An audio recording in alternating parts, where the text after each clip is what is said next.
स्वागत है आप सभी लोगों का फ्यूचर पीसेस में।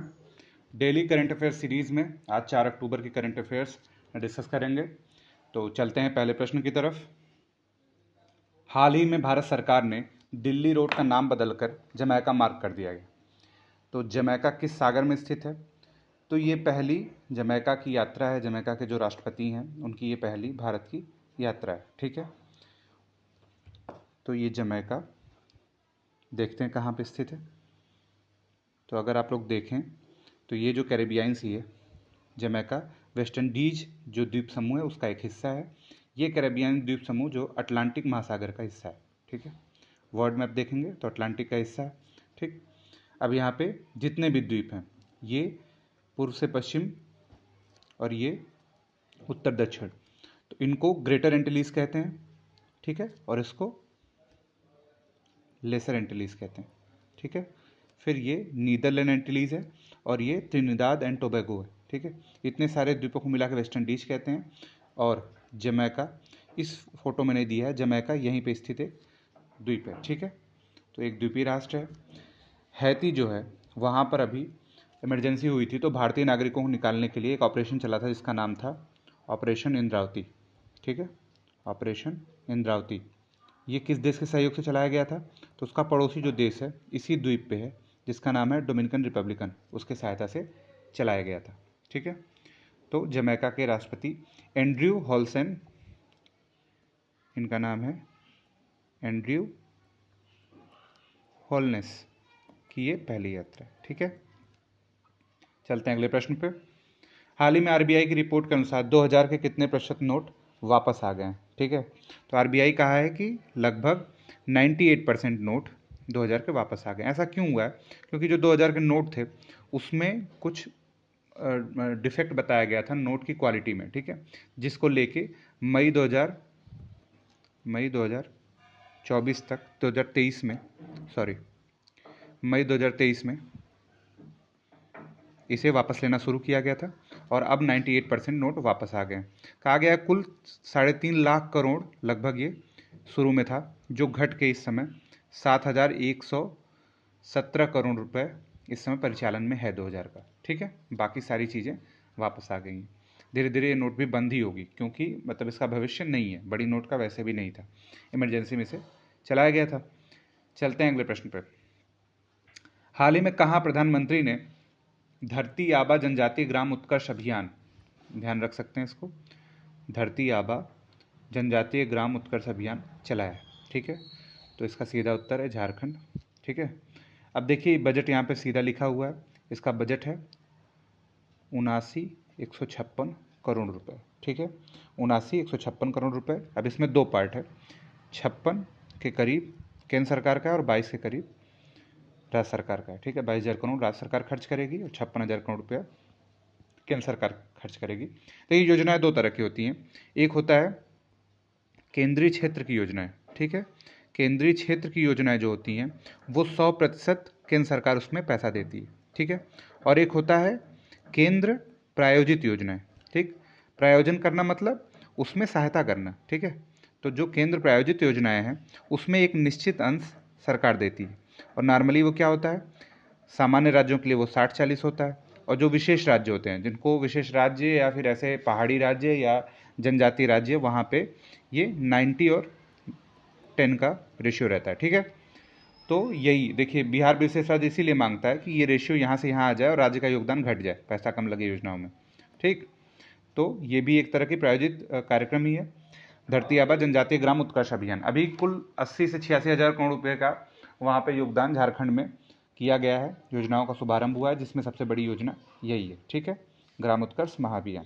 ठीक, तो इसका आप लोग समझते हैं इसका क्या उपयोग होना चाहिए। ये इंफ्रा के क्षेत्र में, इंफ्रास्ट्रक्चर क्षेत्र में ही काम करेगी, मतलब सड़क, पानी, बिजली, शिक्षा, हेल्थ। ठीक है, एजुकेशन और हेल्थ। ठीक है, इन 5 सेक्टर में काम करेगी। धरती आबा नाम किसका है? तो ये बिरसा मुंडा का नाम है, बिरसा मुंडा का नाम है ये।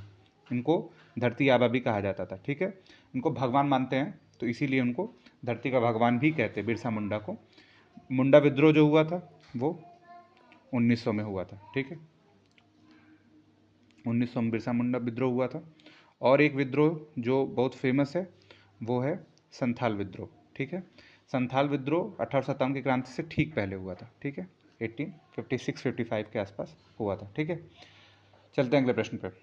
हाल ही में किस देश में अमेरिका द्वारा निर्मित 100 हाइपून एंटी शिप मिसाइल की पहली खेप पहुंची है? तो नाम इसका याद रखना है, हाइपून एक एंटी शिप मिसाइल है, ठीक है। तो अब इससे आप ये अंदाज़ा लगा सकते हैं कि ये ऐसे देश को ज़रूरत है जो द्वीप में रहता है, क्योंकि वो शिप से ही उस पर हमला हो सकता है।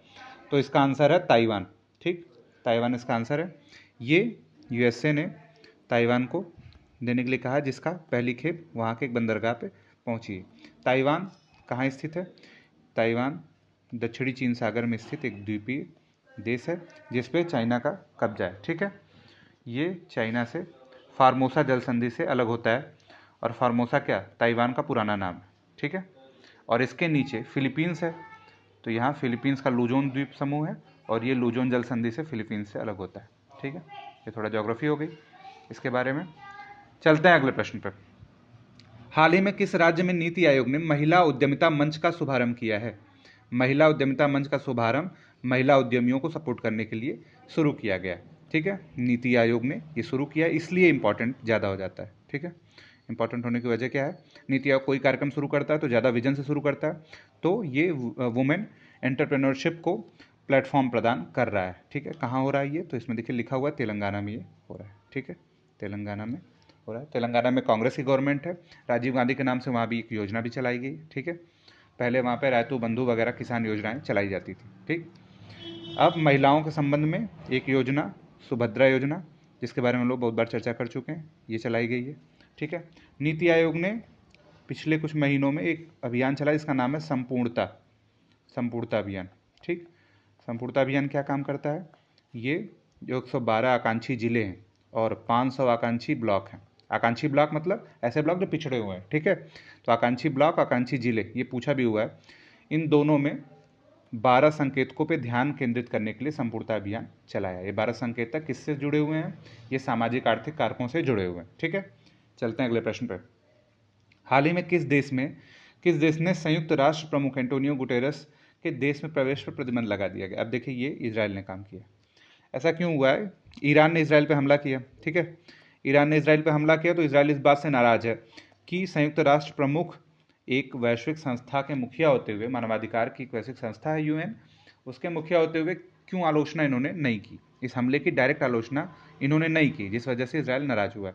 और वहाँ के जो विदेश मंत्री हैं उन्होंने कहा भी कि जो भी ऐसा है जो सीधे निंदा नहीं कर सकता है वो इजराइल की धरती पर आने के लायक नहीं है, ठीक है। इंडिया भी इसी पशुपेश में है कि निंदा की जाए कि नहीं की जाए, ईरान से भी बनाना है संबंध, इजराइल से भी रखना है। तो अब देखिए जैसे जैसे चैलेंजेस बढ़ते हैं। अब आज रात की न्यूज़ क्या है कि इजराइल ने बेरूत पे हमला कर दिया, ठीक है। लेबनान की राजधानी बेरूत है। अब इस जितने भी देश हैं उनकी ज्योग्राफी देख के जानी है एग्ज़ाम में, किसी भी एग्ज़ाम में, क्योंकि क्वेश्चन वहाँ से बनने की संभावना है। ये भूमध्य सागर अगर है, ये इजराइल है, यहाँ गाजा पट्टी है, ये वेस्ट बैंक है, ये दोनों जगह फ़िलिस्तीनियों की जगह है। अब यहाँ पे बगल में जॉर्डन है, ठीक है, जॉर्डन है। अब इसके ऊपर लेबनान है, ठीक। तो लेबनान पे ही इजराइल ने हमला किया, ठीक। तो आप लोग देख सकते हैं इजराइल किससे किससे घिरा हुआ है, ये भी देख लेंगे, ठीक है। इधर सीरिया है, फिर इधर मिस्र का सिनाई प्रायद्वीप है, तो देख लेंगे किससे किससे जुड़ा हुआ है, ठीक है। 7वें प्रश्न पे चलते हैं। हाल ही में किस मंत्रालय ने, ये पहले की योजना है जो हम लोगों ने पहले कवर की एक बार, किस मंत्रालय ने 10,900 करोड़ रुपए के वित्तीय परिव्यय के साथ पीएम इलेक्ट्रिक ड्राइव क्रांति in innovative vehicle enhancement, PM E drive योजना इसका नाम है, ठीक है। पीएम ई ड्राइव योजना इसका नाम है। ये काम क्या करती है पीएम ई ड्राइव योजना? ये 2 व्हीलर, 4 व्हीलर और भारी जैसे कोई ट्रक और बस, इन सभी क्षेत्रों में एक तरह से जब आप उत्पादन आधारित नहीं उपभोक्ता आधारित सब्सिडी प्रदान करती है, ठीक है। उपभोक्ता बेस्ड सब्सिडी प्रदान करती है और इसका व्यय रखा गया 10,900 करोड़ रुपए, ठीक है। एक अभियान चलता है जिसका नाम है लाइफ, ठीक है। लाइफ अभियान कहता है कि आप अपनी जीवन शैली पर्यावरण के अनुकूल बनाइए, उसके अनुरूप है ये, ठीक है। Life style for environment. और इसको अब देखिए कन्फ्यूजन करने के लिए अब इसमें ये लग रहा है ऐसा कि ये उससे जुड़ा हुआ है, परिवहन से जुड़ा हुआ योजना है। या नवीकरणीय मंत्रालय से, लेकिन इसका शुरुआत जो है भारी उद्योग मंत्रालय ने किया है। ठीक है, तो कन्फ्यूज कर सकता है कि ये किसने शुरू किया। आपको हमेशा ये लगेगा कि नवीन और नवीकरणीय ऊर्जा मंत्रालय ने शुरू किया है या सड़क राजमार्ग मंत्रालय ने शुरू किया। ठीक है, आंसर इसका ए बनता है, भारी उद्योग मंत्रालय ने ये योजना शुरू की है। ठीक है, चलते अगले प्रश्न पे। हाल ही में किस मंत्रालय ने इको मार्क नियम 2024 को अधिसूचित किया है? ठीक है, इको मार्क नियम क्या होते हैं? तो खाद्य, मतलब जितने भी खाने की सामान होती हैं, सौंदर्य प्रसाधन, ठीक है, सौंदर्य प्रसाधन, इसके साथ साबुन और इलेक्ट्रॉनिक, इन सारे क्षेत्रों में वो मानव के अनुरूप और पर्यावरण के अनुरूप है कि नहीं है, इसको प्रमाणन करने के लिए इको मार्क होता है। ठीक है, इको मार्क होता है। इसका मतलब ही यही है कि ये इन्वायरमेंट फ्रेंडली है कि नहीं है।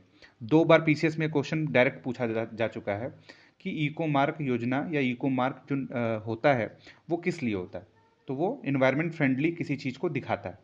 ठीक, तो इको मार्क नियम 2024 में संशोधन हुआ है। ये संशोधन किसने किया है? तो ये केंद्रीय पर्यावरण, वन एवं जलवायु परिवर्तन मंत्रालय ने किया है।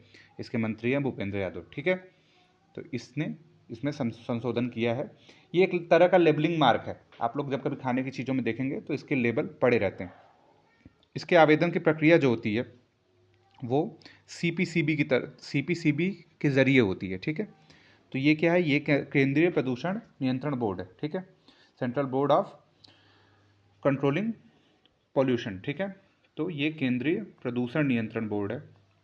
एक बार ये भी क्वेश्चन पूछा हुआ है कि इसकी स्थापना किस अधिनियम के तहत हुई है। ये बहुत इंपॉर्टेंट है। इसकी स्थापना जो हुई है ना, ये 1974 के जल अधिनियम के तहत हुई है। ठीक है, इसका पूरा नाम है जल सुरक्षा संरक्षण अधिनियम, ऐसे है, लेकिन याद रखिए जल अधिनियम इसका शॉर्ट नेम है। ठीक है, 1974 के जल अधिनियम के तहत इसकी स्थापना हुई है। और ये क्वेश्चन अभी 2022 में पीसीएस में पूछा हुआ है, और ये 2 बार से पूछा हुआ है कि इको मार्क होता क्या है। अब ये जान लीजिए कि ये भी पूछ सकता है कभी कि इको मार्क करता कौन है।